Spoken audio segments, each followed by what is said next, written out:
So this is the Comedy of Errors 10. As you can probably tell, there's been 10 iterations of this plane. I started working on this well, literally 3 years ago in a couple of days. Google just told me. Um, yeah, so the wings are foam, which have been kind of hot wire sliced into a general rough air wing shape, airfoil shape. There's two of them, and then I tape them together in between. Um, I haven't found a really good way to attach the wings to the fuselage, mostly because the fuselage tends to be so small. So for now, I'm basically just like using every single form of attachment I can think of. The surfaces, control surfaces, are foam board, and then I'm using the cheap plastic servos as the controls.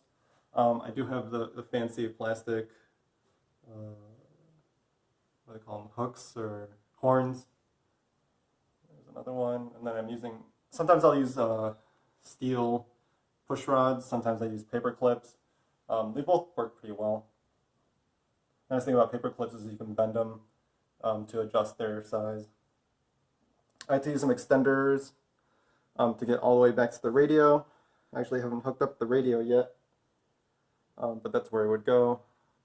I have a splitter so that each aileron, or is that the aileron?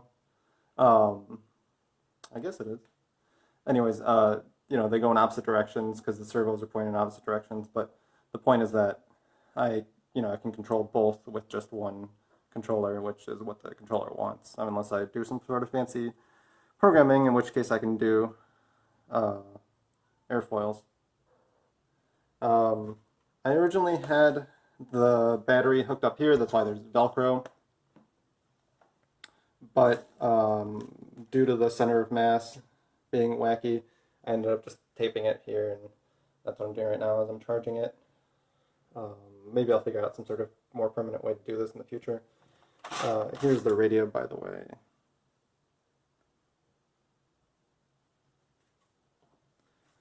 And here is the controller, which I am currently using.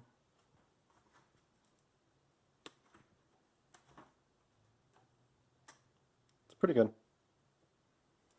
I just tested it this morning with my other airplane, the one I actually bought, because I was trying to learn how to fly. I got my first real landing, so that was great. Anyways, then I have so there's a charger, and here's the motor. It's actually a pretty low kV motor. The numbers on that are CF2822, I believe. CF2822, yep. And I think I could be using a smaller propeller, but from what I was looking online with the small kV on this guy, this seems to work fine, and it provides plenty of force, which I actually have to get used to turning down the motor strength, because normally I kind of hit it as hard as it goes. And then this is a 30 amp ESC, which powers the motor. And I kind of use this weird rubber band hair thingy to get the motor to stick on the hook, which will keep it on there. And yeah, that's about it. Here's the back side.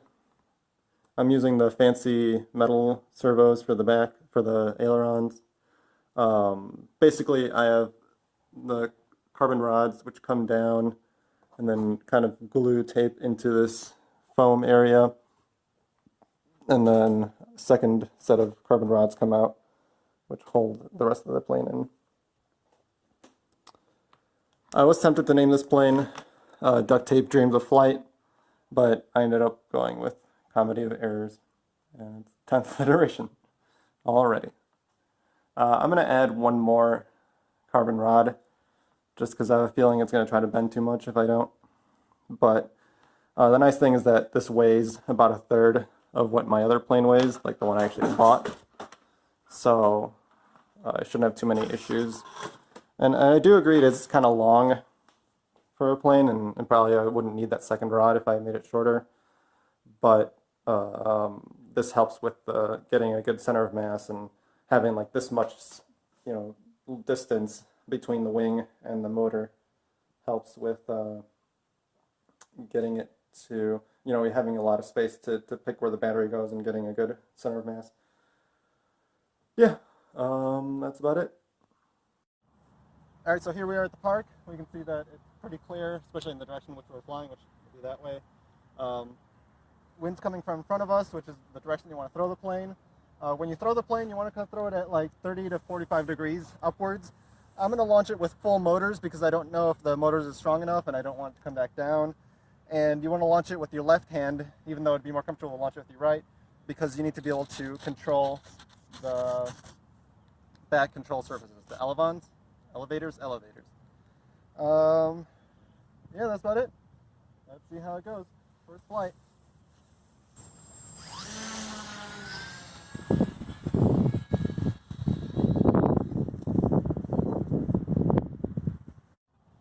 Okay, test number 2. Something was weird with the motor, but hopefully it's fixed now.